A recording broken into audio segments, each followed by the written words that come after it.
Good evening, sir, and thank you for accepting our innovation for presentation. Now, we know that subluxated lenses are a part of our routine practices, and almost all cases require implantation of CTR at one stage or the other.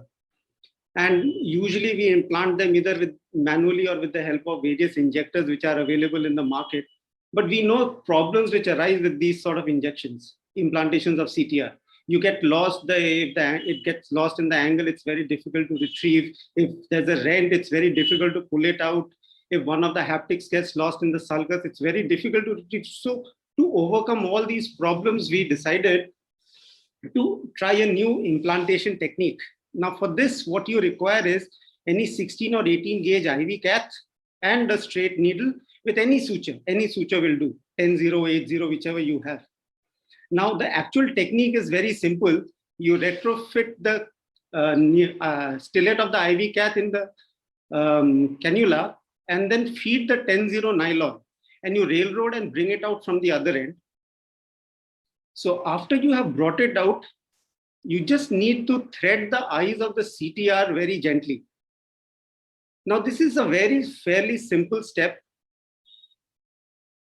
Just make sure that you don't crisscross the sutures, you thread it in the same direction of both the eyes.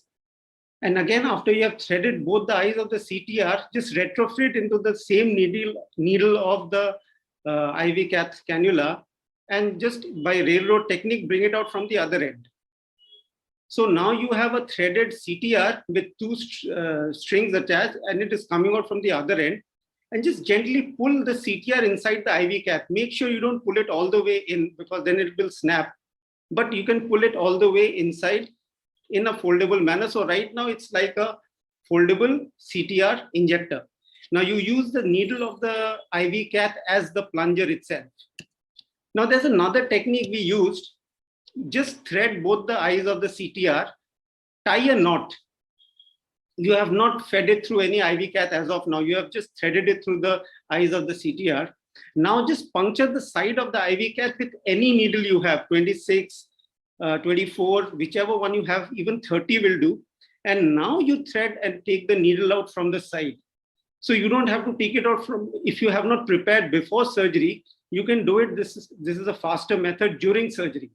And the rest of the stage is the same. You just pull the thread and feed the CTR inside the IV cath. Now you go inside the eye like you would inject any foldable lens and using the needle of the IV cath itself, gently inject the CTR inside the bag. It's like injecting a foldable lens. Now this is what it would look like at the end of the implantation. You see the two threads coming out from the bag. Now, whatever stage you are in of the surgery, these are very fine threads. These are not going to cause any problems with the surgery.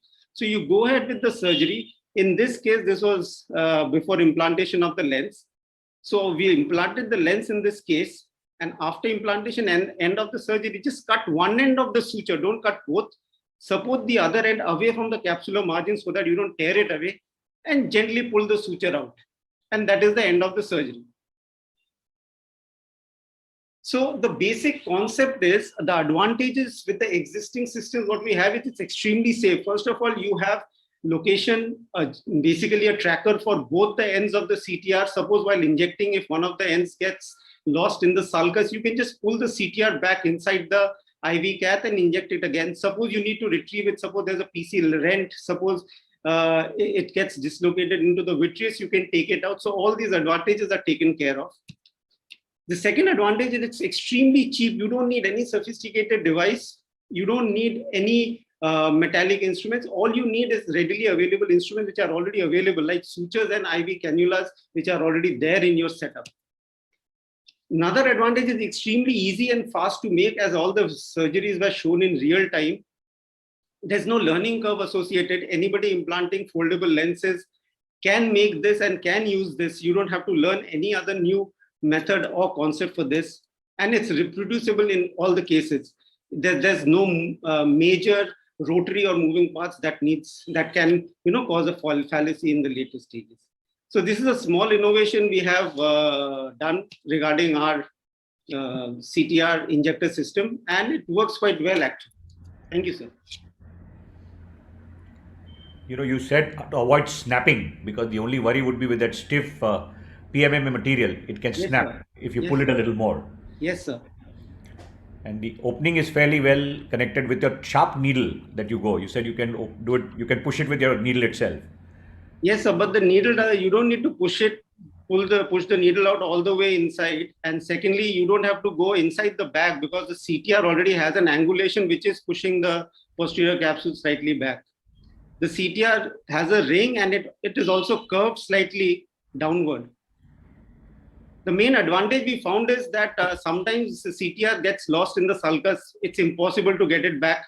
The VR surgeons, they eat a head off when there's a rent and when they have to remove, there's a lens to remove. Then they say, oh, you have a CTR also. Now I can't find the edge. The CTR breaks. It hurts the retina. And so with this, it's like a previous innovation Arupda had made in and out the same way. You just put in the IV cath again inside the eye, just pull the thread and you can pull the CTR back inside the IV cath for either removal or re-injection, whichever you prefer. So we do on a regular, almost as much as we can, put in a thread directly in one of the eyes.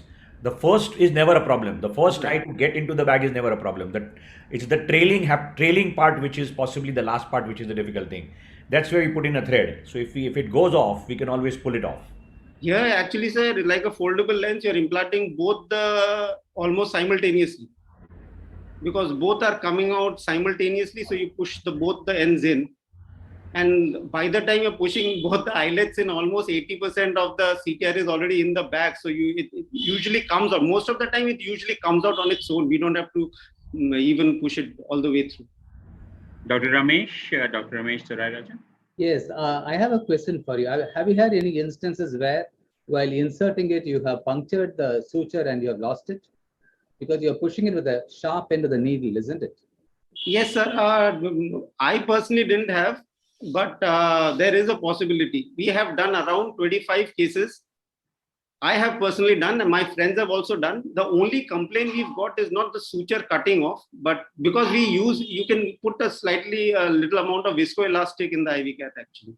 But the only problem people have complained is sometimes if you don't use the correct CTR, the size, then the angulation is very acute when it goes inside the bag. Then you got to rotate it and then change the angulation. It hasn't cut, sir. So, Doctor, this is a superb idea, but what actually made you do this? Because normally we just put a loop through one end. So if you have a problem, you can just catch it with a micro forceps and then we can pull it out. What made you do it simultaneously and try to deliver the CTR simultaneously with both the loops inside? What's the need for that?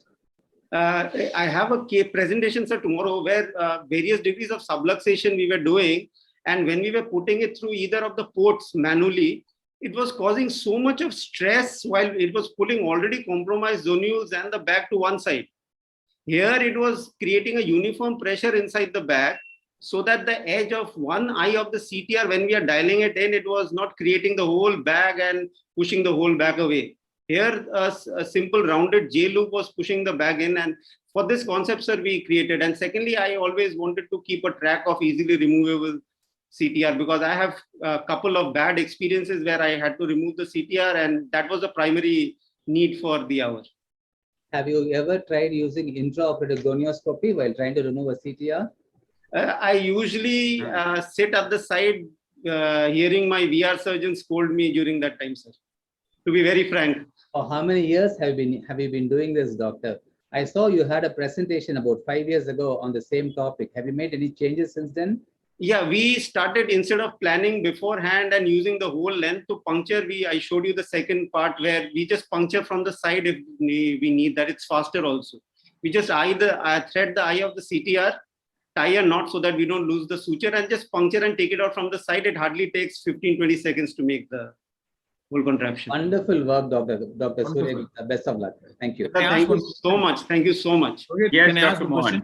Yes. Really wonderful innovation. I just want to, because I've seen it long time back. I think it's the ophthalmologist from Portugal, if I remember right. Ramesh also knows the video, wherein she coils the CTR and puts a suture and leaves it inside. And automatically, when you cut the suture, the CTR goes into the bag. Yeah, I've seen that. Yeah. But then again, the same thing. Suppose you need to remove the CTR, then again you have the same problem. Remove the CTR is a problem. Yeah, my main problem was 2 cases, sir. I lost CTR and I Yes. punctured the retina in a fairly routine 3 or 4 degree subluxation, and it was a nightmare. And that was the primary reason for making this innovation. Okay. Thank you. Thank